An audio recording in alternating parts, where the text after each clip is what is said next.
네, 오늘도 말씀 듣는 우리 모든 성도님들에게 하나님께서 말씀의 은혜로 함께해 주시기를 간절히 축복합니다. 예, 언젠가 TV 다큐멘터리 프로를 보다가 아주 큰 배들을 이렇게 도크에 올려다 놓고 수리하는 것을 볼 수가 있었는데요. 배의 맨 아래쪽에 많은 양의 물을 채워 놓았다는 것을 알 수가 있었습니다. 배를 수리하고 또 배를 청소하기 위해서는 그 물을 다 빼야 되는데 무려 이틀 동안이나 계속 물을 빼내야지 다 빼낼 수가 있다는 것입니다. 여러분, 왜 배 밑에 이렇게 엄청난 양의 많은 물을 채워놓은 것일까요? 배의 중심을 잡기 위함이라고 합니다. 배의 균형을 잡아준다고 합니다. 그래서 그 물을 선박 평형수라고 그렇게 말합니다. 배를 운항하다 보면 파도를 만나기도 하고 비바람을 만나기도 하지 않습니까? 그러면 배가 흔들리게 됩니다. 심하게 흔들리다 보면 침몰할 수도 있는 거예요. 그런데 그 위기의 때에 그 밑에 담아놓은 평형수가 수평을 이루면서 균형을 잡아주면서 배가 크게 흔들리지 않고 균형을 잡고 앞으로 나아갈 수 있도록 해준다는 것입니다. 그렇습니다. 그 큰 배들이 파도를 헤치고 바다를 안전하게 항해하기 위해서는 배 밑에 보이지 않는 곳에 중심을 잡아주는 평형수가 있다는 것입니다. 그런데 여러분, 바다를 항해하는 배뿐이겠습니까? 우리 인생은 어떻습니까? 배가 안전하게 항해를 하기 위해서 평형수가 중심을 잡아주어야 하듯이 우리 사람들도 인생을 성공적으로 살아가기 위해서는 우리 속사람 가운데 중심을 잡아주는 인생의 평형수가 있어야 한다는 것입니다. 그래야 흔들리지 않고 여러 가지 어려움을 만나더라도 시험을 만나더라도 흔들리지 않고 넘어지지 않고 인생을 살아갈 수가 있다는 것입니다. 여러분, 배가 아무리 크고 화려하고 강력한 엔진을 가졌을지라도 평형수를 담아놓지 않으면 그 평형수가 제 역할을 하지 않으면 그 거친 파도 속을 헤치면서 항해를 할 수가 없는 것입니다. 우리 인생도 아무리 겉사람이 화려한 것 같아도 이 속사람 중심에 평형수가, 인생의 평형수가 없으면, 중심을 잡아주지 않으면 우리 인생을 안전하게 살아갈 수가 없다는 것을 알아야 됩니다. 여러분, 지나온 세월을 한번 돌아보시기 바랍니다. 우리 사회에 정말 남들이 바라보기에 부러워할 만큼 남들보다 더 많은 것을 가졌고 더 많은 것을 누리며 살았던 사람들 가운데 안타깝게도 자신의 인생을 스스로 포기하거나 또는 정말 부끄러운 자리로 추락하는 그런 사람들을 우리가 많이 보아와 오지 않았습니까? 왜 그렇습니까? 생각해 볼 때 그분들은 이 세상에 많은 것들은 가졌지만 돈도 가졌습니다. 지식도 가졌습니다. 권세도 가졌습니다. 또는 건장한 체구와 아름다운 미모도 가졌습니다. 그런데 그들의 삶 속에 그들의 중심을 잡아줄 수 있는, 그들의 삶이 흔들릴 때 그들의 중심을 잡아줄 수 있는 인생의 평형수가 없었기 때문에 그들은 무너질 수밖에 없었다는 것입니다. 여러분, 인생을 살다 보면 누구에게나 힘들고 어려운 일들이 몰려와 흔들릴 때가 있지 않습니까? 때로는 눈물이 앞을 가리고 도대체 어떻게 해결해 나가야 될지 정말 답답하고 앞이 안 보일 때가 있지 않습니까? 때로는 여러 가지 시험이 나를 유혹할 때가 있어요. 그럴 때 어떻게 나 자신을 지킬 수 있습니까? 누군가 내 마음과 생각을 붙잡아 줄 수 있다면 그 어려움 속에서도 그 유혹 속에서도 쓰러지거나 넘어지지 않고 끝까지 성공적인 인생을 살아갈 수 있을 것입니다. 그렇다면 여러분, 무엇이 우리의 인생의 중심을 잡아줄 수 있을까요? 누가 우리 인생을 고난과 시험이 많은 이 세상에서 침몰하지 않도록 균형을 잡아줄 수 있을까요? 오늘 본문 24절은 말씀합니다. 그는 넘어지나 아주 엎드러지지 아니함은 여호와께서 그의 손으로 붙드심이로다. 여러분, 이 말씀을 믿으시기 바랍니다.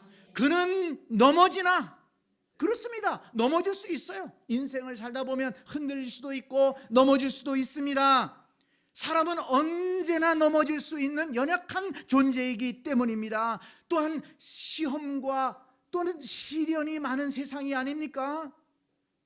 우리에게 이 시험과 고난이 언제 찾아올지 모릅니다. 영적으로도 넘어질 수 있고 육체적으로도 넘어질 수 있습니다. 경제적으로도 넘어질 수 있습니다. 감정적으로도 쓰러질 수 있어요. 하나님을 믿는 사람들도 넘어질 수 있습니다. 그러나 여러분, 감사한 것은 하나님의 백성은 아주 엎드러지지 않는다는 것입니다. 어떻게 그럴 수 있습니까? 여호와께서 그의 손으로 붙드심이로다. 아멘. 여호와께서 그의 권능의 손으로, 그의 은혜의 손으로 붙들어 주시기 때문에 때로 흔들릴 수 있지만, 때로 넘어질 수 있지만 아주 엎드러지지 않는다는 것을 믿으시기를 바랍니다. 에스라 8장 22절을 보니까 우리 하나님의 손은 자기를 찾는 모든 자에게 선을 베푸신다고 말씀했습니다. 여호와의 손은 무엇을 베푸신다고요? 선을 베푸신다. 욥기 5장 18절을 보니까 하나님은 아프게 하시다가 싸매시며 상하게 하시다가 그의 손으로 고치시나니 그랬습니다. 또한 우리가 잘 알고 있는 이사야 41장 10절에서는 이렇게 말씀합니다. 두려워하지 말라, 내가 너와 함께함이라. 놀라지 말라, 나는 네 하나님이 됨이니라. 내가 너를 굳세게 하리라. 참으로 너를 도와주리라. 그 다음에 무슨 말씀입니까? 참으로 나의 의로운 오른손으로 너를 붙들리라. 나의 의로운 오른손으로 너를 붙들리라. 하나님이 우리를 붙들어 주신다는 것입니다. 하나님이 우리 인생의 평형수가 되어 주신다는 것입니다. 그렇습니다, 여러분. 하나님은 자기를 찾는 자들에게 선을 베푸시고 아픈 자들을 싸매시고 상한 자들을 고쳐주시는 하나님의 손이 있습니다. 어려운 문제 상황 속에서도 두려워하는 사람들과 함께 하시면서 붙들어 주시고 굳게 하시고 지켜주시는 하나님의 의로운 오른손이 있다는 것을 믿으시기를 바랍니다. 그래서 예수님도 이 땅에 오셔서 은혜와 능력의 손을 베풀어서 사람들을 고쳐주시고 위로해 주시고 일으켜 주신 것을 우리가 볼 수가 있습니다. 마태복음 8장에 보면 한 나병 환자가 예수님께 찾아와서 주여, 원하시면 저를 깨끗하게 하실 수 있습니다. 그러면서 간청을 하는 것입니다. 그랬더니 예수님께서 그 나병 환자를 맞아주시고 그에게 손을 대시고 말씀하셨습니다. 내가 원하노니 깨끗함을 받으라. 여러분, 그 당시에 이 나병 환자에게, 문둥병자에게 손을 댄다는 것은 이건 굉장히 쇼킹한 사건입니다. 이 문둥병은 그 당시에 전염병이었고, 그리고 문둥병은 하나님께로부터 저주받은 사람들이 걸렸다고 사람들이 생각했어요. 그러니까 문둥병에 걸리게 되면 그 동네에서 쫓아냅니다. 그리고 문둥병자가 먹을 것을 구하거나 그러기 위해서 오게 되면 돌을 들어서 던져가지고 쫓아버리는 것이 그 당시의 일반적인 상황이었습니다. 그런데 예수님이 그 문둥병자를 맞아주시고 그에게 손을 대셔서 고쳐주셨다는 거예요. 여러분 생각해 보세요. 아니 꼭 손을 대셔야만 했을까요? 그냥 예수님이 멀리 있는 그 나병 환자에게 말씀으로 고쳐주실 수도 있지 않았겠습니까? 그러나 예수님은 모든 사람이 꺼리는 그 나병 환자를 맞아주시고 또 그에게 손을 대시면서 고쳐주셨습니다. 여러분 이것이 무엇을 말씀하는 것입니까? 예수님은 진정으로 그를 불쌍히 여기셨다는 것입니다. 그리고 그를 사람 대접해 주셨다는 것입니다. 여러분 문둥병이 걸린 것도 서러운데 사람들은 사람 취급을 하지 않았어요. 돌을 던져서 쫓아버렸습니다. 가정에서 쫓아내고 동네에서 쫓아냈습니다. 짐승처럼 살아야만 했습니다. 어르르고도 그들을 맞아주지 않았습니다. 그런데 예수님이 그 당시에 가장 존경받던 그 예수님이 맞아주시고 손을 대주셨습니다. 사람 대접을 해주셨다는 것입니다. 그런 여러분 어떻겠습니까? 그 문둥병자가 육신의 질병도 고침을 받았지만 마음의 상처, 그 외로움 얼마나 힘들었겠어요? 얼마나 외로웠겠어요? 그 마음의 상처, 그 마음의 외로움까지도 예수님은 치료해 주신 것입니다. 그 은혜의 손을 내밀어서 예수님은 그 나병 환자를 고쳐주시고 몸과 마음을 회복시켜 주신 것입니다. 뿐만 아닙니다. 마태복음 14장을 보니까 제자들이 배를 타고 갈릴리 바다를 건너가고 있을 때 예수님께서 바다 위를 걸어서 제자들을 찾아오셨습니다. 그런데 그 열심 많은 베드로가 예수님을 보더니 주님이 그렇게 걸으신다면 나도 좀 한번 걷게 해주세요 그러는 겁니다. 그랬더니 또 예수님은 그래? 그럼 와봐 그랬어요. 그랬더니 또 이 베드로가 배에서 성큼 내려가지고 바다를 걷는 것입니다. 그런데 웬걸 몇 걸음 못 가서 파도를 보고서는 무서워하니까 그냥 바닷속으로 빠져 들어가는 것입니다. 그러면서 주여 살려주세요, 주님 살려주세요.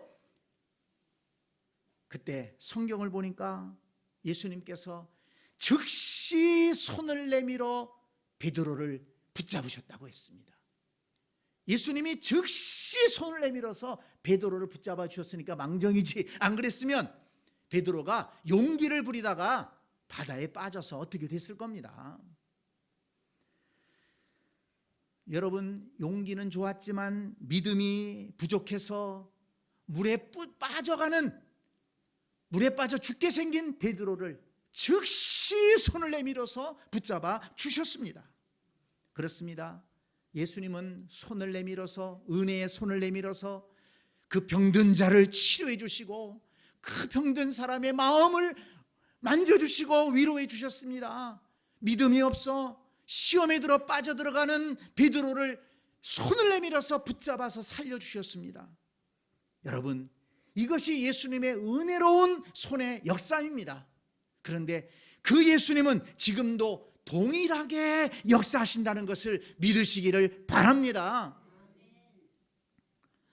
그러면 여러분 이처럼 붙잡아 주시는 하나님의 은혜를 경험하기 위해서 우리가 어떻게 살아가야 될까요?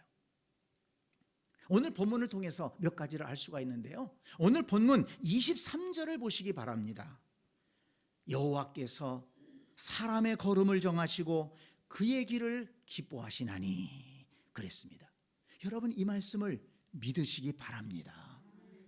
사람들은 어려움을 만나게 되면 왜 나에게 이런 일이 생기는가 하면서 원망하고 불평하고 낙심하게 됩니다. 그러나 하나님을 믿는 사람들은 그렇게 생각하면 안 된다는 것입니다. 여호와께서 사람의 걸음을 정하시고 그 길을 기뻐하시기 때문입니다. 지금 내가 겪고 있는 이 어려움조차도 하나님의 정하신 뜻이 있다. 그리고 지금 당장은 힘들지만 이 어려움을 통해서 하나님이 기뻐하시는 일을 행하실 것이다. 이런 믿음을 갖게 되면 낙심하지 않을 수가 있게 되고, 하나님이 정하신 선하신 뜻을 기대하면서 인내할 수가 있고 끝까지 달려갈 수가 있는 것입니다. 포기하지 않게 되는 것입니다. 여러분, 이 은혜를 경험할 수 있게 되기를 바랍니다. 또한 27절 말씀을 보세요. 악에서 떠나 선을 행하라. 그리하면 영원히 살리니 여호와께서 정의를 사랑하시고 그의 성도를 버리지 아니하심이로다. 여러분, 어렵고 힘들더라도 악을 행하거나 불의를 행하지 말라는 것입니다. 어렵고 힘들다고 해서 반칙을 쓰지 말고 거짓말을 하거나 남을 이용해서 어떤 문제를 해결하려고 그렇게 하지 말라는 것입니다. 어려울지라도 악을 버리고 선을 행하라는 것입니다. 어려운 상황 속에도 남에게 베푸는 삶을 살라는 것입니다. 그러면 하나님께서 위로해 주시고 하나님께서 채우시는 은혜를 베풀어 주실 줄 믿습니다. 25절 말씀을 보시기 바랍니다. 악에서 떠나 선을 행하고 베푸는 삶을 사는 사람들에게는 그의 자손에게까지 복을 주신다고 약속하셨습니다. 내가 어려서부터 늙기까지 의인이 버림을 당하거나 그의 자손이 걸식함을 보지 못하였나니 그는 종일토록 은혜를 베풀고 구워주니 그의 자손이 복을 받는도다. 아멘. 여러분 모두가 이 은혜를 경험할 수 있게 되기를 바랍니다. 또한 30절 말씀을 보세요. 의인의 입은 지혜로우며 그의 혀는 정의를 말하며 라고 했습니다. 어렵더라도 힘들더라도 지혜롭게 말하라는 것입니다. 이 지혜로운 말이라는 것은 믿음의 말, 긍정적인 말, 지향적인 말을 의미합니다. 원망의 말, 부정적인 말, 불신앙의 말, 과거 지향적인 말이 아닙니다. 여러분, 원망의 말, 부정적인 말, 불신앙의 말, 과거 지향적인 말을 해보세요. 그곳에 틀림없이 마귀가 역사합니다. 그러면 더 답답해지고 더 힘들어지는 겁니다. 그리고 마귀가 역사하게 되면 그 문제도 문제지만 그 문제 때문에 서로 싸우게 돼요. 다툼이 일어나게 됩니다. 그러나 여러분, 어려움 속에서도 믿음의 말, 긍정적인 말, 미래지향적인 말, 이거에는 하나님의 뜻이 있다. 하나님이 선한 일을 이루실 것이다. 하나님이 도와주시면 감당할 수 있다. 긍정적인 말, 믿음의 말, 미래지향적인 말을 해보세요. 그곳에 하나님이 역사하시고 은혜를 베풀어 주시고 헤쳐나갈 지혜를 충만하게 주실 줄 믿습니다. 31절 말씀을 보세요. 그의 마음에는 하나님의 법이 있으니 그의 걸음은 실족함이 없으리로다. 아멘. 그의 마음에는 하나님의 법이 있습니다. 그의 입술에는 긍정적인 말이 있습니다. 지혜로운 말이 있습니다. 그러니 그의 삶은 실족하지 않게 된다는 것입니다. 여러분, 이 말씀을 믿으시기를 바랍니다. 또한 40절 말씀을 보세요. 여호와께서 그들을 도와 건지시되 악인들에게서 건져 구원하심은 그를 의지한 까닭이로다. 한번 따라서 해보시기 바랍니다. 그를 의지한 까닭이로다. 여호와께서 어떤 사람을 도와주신다고요? 그를 의지한 사람을 도와주신다고 말씀했습니다. 39절을 한번 보세요. 의인들의 구원은 여호와께로부터 오나니 그는 환난 때에 그들의 요새이시로다. 아멘. 구원은 여호와께로부터 온다고 했습니다. 그러니까 여호와를 의지할 수밖에 없는 것입니다. 여호와는 환난 때에 우리의 요새가 되신다고 했습니다. 그러니까 어려운 일이 생기면 그 요새가 되신 하나님께 피할 수 있는 것입니다. 여호와 하나님께 피하고 여호와 하나님을 의지하고 도움을 구하는 자를 하나님께서 도와주시고 건져주시고 붙잡아 주신다는 이 말씀을 믿으시기를 바랍니다. 그렇습니다, 여러분. 하나님이 붙잡아 주시는 사람은 어떻게 살아갑니까? 아무리 어려운 상황에도 하나님께서 정하신 뜻이 있다. 하나님께서 이 일을 통해서 하나님이 기뻐하시는 일을 이루실 것이다. 이 믿음으로 살아가는 것입니다. 아무리 어려운 상황 속에서도 악을 떠나 선을 행하면서 살아가는 것입니다. 어려움 중에도 베풀면서 살아가는 것입니다. 아무리 어려워도 부정적인 말, 원망의 말을 버리고 긍정적인 말, 믿음의 말을 하면서 미래지향적인 말을 하면서 살아가는 것입니다. 아무리 어려워도 낙심하지 않고 하나님을 의지하고 우리의 요새가 되시는 하나님께 피하고 하나님의 도우심을 구하면서 살아가는 것입니다. 그렇게 그런 사람을 하나님이 붙잡아 주시기 때문에 그는 넘어지나 아주 엎드러지지 아니하나니 여호와께서 그의 손으로 붙드심이로다. 이런 삶을 살아가게 되는 것입니다. 작년 말에 서울의 중계동에서 베데스다 복지재단을 운영하고 또 나눔교회를 담임했던 양동춘 목사님이라는 분이 은퇴를 하셨습니다. 이 정년이 돼서 은퇴를 하셨는데요. 제가 오래전에 한 10년 된 것 같습니다. 그분에 관한 기사를 신문에서 읽은 적이 있는데 최근에 그분이 은퇴하셨다는 그런 또 소식을 신문에서 읽을 수 있었습니다. 저는 그분과 개인적인 그런 인연은 없습니다만은 그분이 살아온 이 삶이 정말 감동이 되고 그리고 오늘 함께 나눈 이 말씀과 연결이 되기 때문에 잠시 소개하려고 합니다. 그 양동춘 목사님은 오른팔 아래, 오른팔 팔꿈치 아래가 없는, 그러니까 오른손이 없는 장애인입니다. 한 손밖에는 없습니다. 5살 때 길을 가다가 넘어졌는데 하필이면 그때 지나가던 미군 트럭이 그를 덮쳤어요. 그러면서 그 팔을 잃은 것입니다. 그러니 그 한쪽 팔을 잃고 그 팔을 치료하기 위해서 또 한쪽 팔이 없으면서 그렇게 성장을 하면서 얼마나 어려움이 많았겠습니까?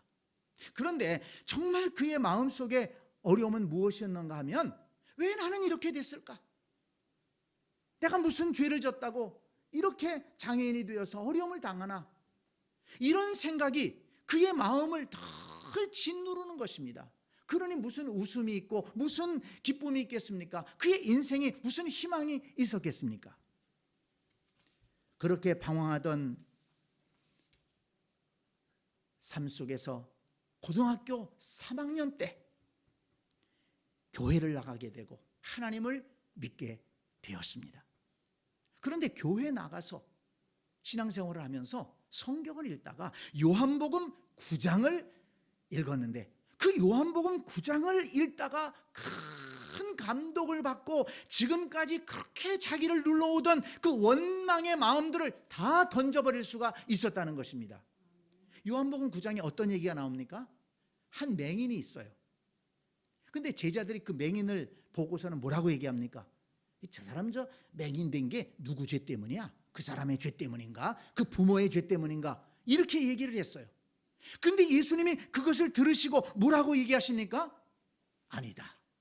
이 사람이나 그 부모의 죄 때문이 아니라 그에게서 하나님이 하시는 일을 나타내고자 함이라. 이 말씀을 읽는데 그 말씀이 마음에 크게 감동이 되면서 그렇구나. 이것이 누구의 죄 때문이 아니라 하나님께서 하시는 일을 나타내고자 함이구나. 나에게도 하나님의 뜻이 있구나. 이렇게 된 것도 하나님이 정하신 뜻이 있구나.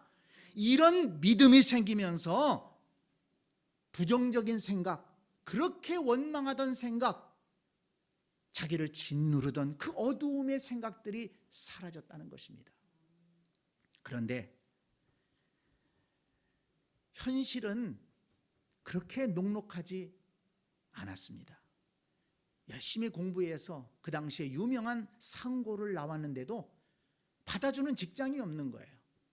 요즘 같으면 좀 다르겠지만은 그때는 이력서도 받아주지를 않았다는 것입니다. 그래서 직장도 못 구하고 어떤 일을 하고 살아가야 되나 방황하던 차에 또 성경을 읽는데 로마서 1장 14절을 읽으면서 큰 감동을 받게 됩니다. 그 말씀에 보면 바울이 나는 빚진 자다.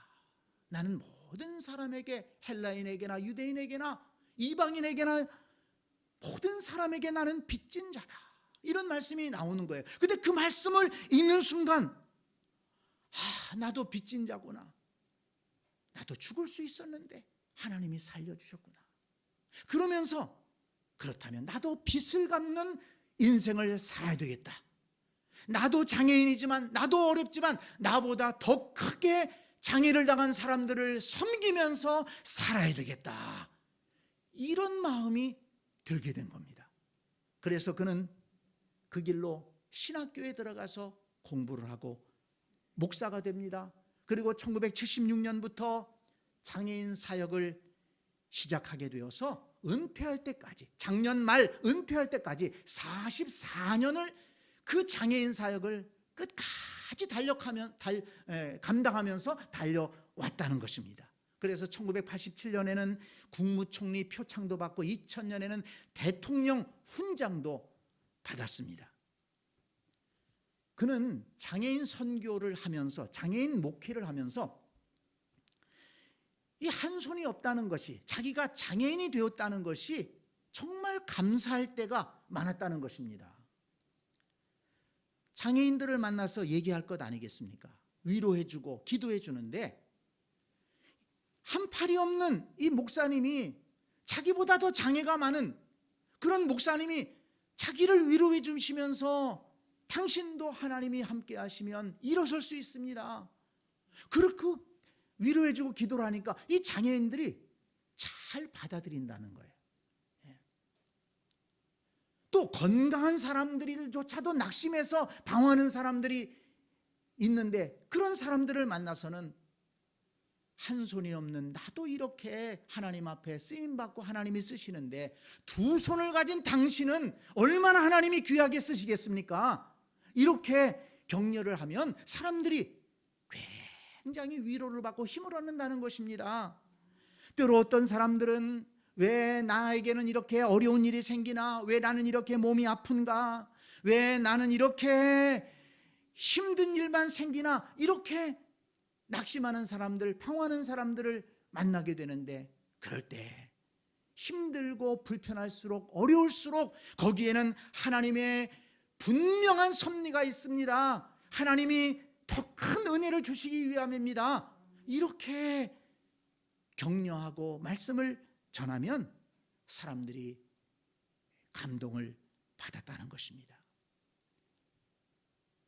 그 목사님은 이렇게 고백했습니다.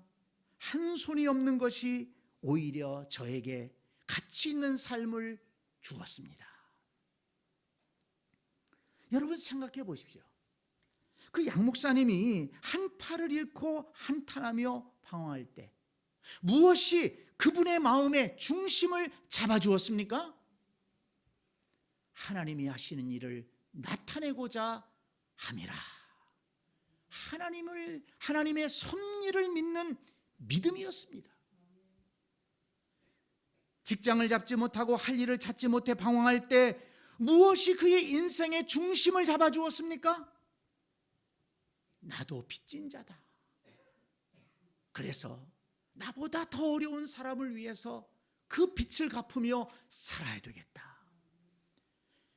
말씀 속에 역사하시는 하나님께서 그의 중심을 붙잡아 주셨기 때문에 그는 방황하지 않고 이렇게 복된 삶을 살아갈 수가 있었던 것입니다. 성도 여러분, 생각해 보십시오. 만약 그 목사님이 고3 때 하나님을 만나지 못했더라면 한 손이 없는 장애인으로서 방황하던 그가 인생의 중심을 잡고 그렇게 의미 있는 삶을 살아갈 수 있었을까요? 만약 그 목사님이 장애인이기 때문에 취직도 못하고 낙심했던 그때 하나님의 말씀 속에서 은혜를 받지 못했다면 자신보다 더 큰 장애를 가진 사람들을 도우며 살겠다는 그런 아름다운 결단을 할 수 있었을까요? 그는 하나님을 믿었기 때문에, 하나님의 섭리를 믿었기 때문에 방황하던 인생에서 목적이 분명한 인생으로 바뀌어졌습니다. 남에게 도움을 받을 수밖에 없는 인생에서 많은 사람들을 도와주는 인생으로 바뀌었습니다. 좌절하고 포기할 수밖에 없는 인생에서 넘어진 사람을 붙잡아 일으켜주는 복된 인생을 살게 되었다는 것입니다. 성도 여러분, 여러분의 인생의 평형수는 무엇입니까? 아니, 여러분들 속사람 가운데에는 여러분들의 중심을 잡아주는 인생의 평형수가 있습니까? 어렵고 힘들 때, 인생의 바람이 불어와 흔들릴 때, 넘어지려고 할 때 과연 내 인생을 잡아줄 수 있는 평형수가 나에게는 있는가? 오늘 본문 24절 말씀을 기억하시기 바랍니다. 그는 넘어지나 아주 엎드러지지 아니함은 여호와께서 그의 손으로 붙드심이로다. 우리를 붙들어 주시는 여호와께서 계심을 믿으시기 바랍니다. 그분이 우리의 평형수가 되십니다. 의로운 오른손, 여호와 하나님의 의로운 오른손이 우리를 붙잡아 주시고 우리를 중심을 잃지 않게 하셔서 우리로 하여금 믿음의 삶을 살게 하시고 또한 의미 있는 삶을 살게 하시고 의로운 삶을 살게 하실 줄 믿습니다. 여호와 하나님을 여러분의 인생의 평형수로 삼고 여러 가지 인생의 어려움이 있더라도 끝까지 포기하지 않고 성공적인 인생을 살아가는 복된 여러분들이 될 수 있기를 간절히 축원합니다. 아멘.